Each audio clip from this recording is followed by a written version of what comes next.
This is lesson 9 for this Sunday, the 7th. All right, welcome to Sunday School, boys and girls. I hope you've had a good week. And this week we are talking about Joshua and the Israelites again, and now they have gone into the promised land. Remember how the walls of Jericho came down and they got to go into the promised land. And they're living there and they're making their homes. But all of those people that lived in the promised land, or lived in Canaan, the promised land, they are kind of nervous about these Israelites. Because remember, the Israelites did those kind of crazy things like march around Jericho 7 times and then the walls came tumbling down. These people are nervous. They don't know how this is going to work with the Israelites living there and what's going to happen to them. So we are still in the book of Joshua. If you've got your Bibles, look in Joshua chapter 9 in verse 2. And it tells us that all these people brought their armies together to fight against Joshua and Israel. So they were so nervous and scared, they finally decided they needed to fight. Even though they had already seen Israel conquer Jericho and conquer some other cities, they thought it would be a good idea to fight against the Israelites and against God. I'm not so sure they were making a good decision. But one of the other groups of people called the Gibeonites, not Gideonites, we'll talk about Gideon later, Gibeonites with a B, they came up with a different idea. They had a different strategy, and it's kind of strange. So let's figure out what that strategy is. They came to Joshua and the leaders of Israel as looking like they had traveled a long distance. They were wearing old, torn clothes that were so dirty and dusty. They even brought old, moldy bread with them, and they swore that they had come a long distance and that their bread had been fresh when they left on their long journey.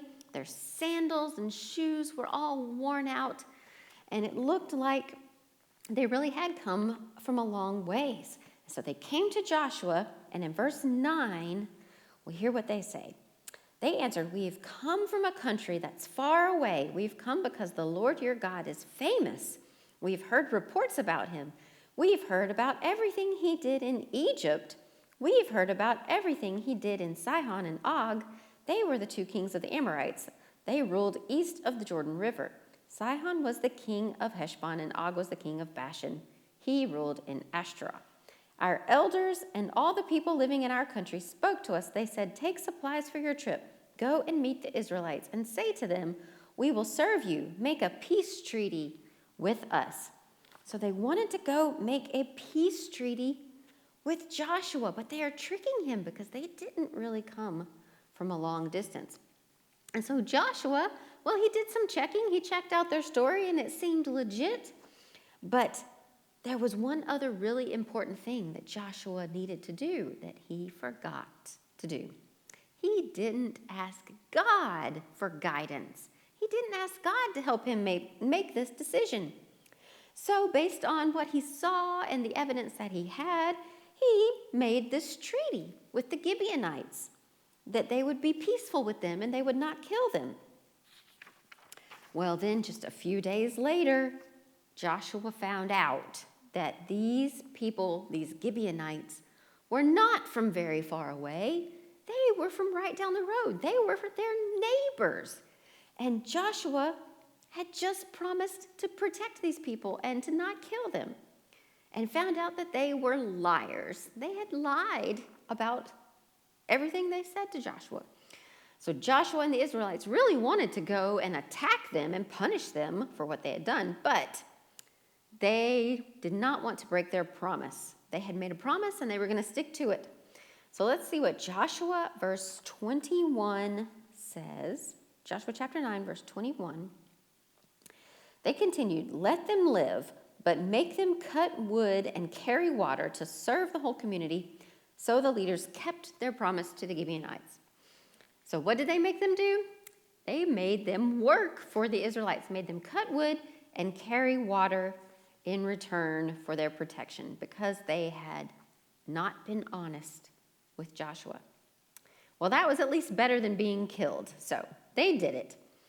And soon after that, 5 other of the groups of people in that area, 5 other kings, got their armies together, and they came and wanted to attack the Gibeonites, the people that had just made the treaty with Israel.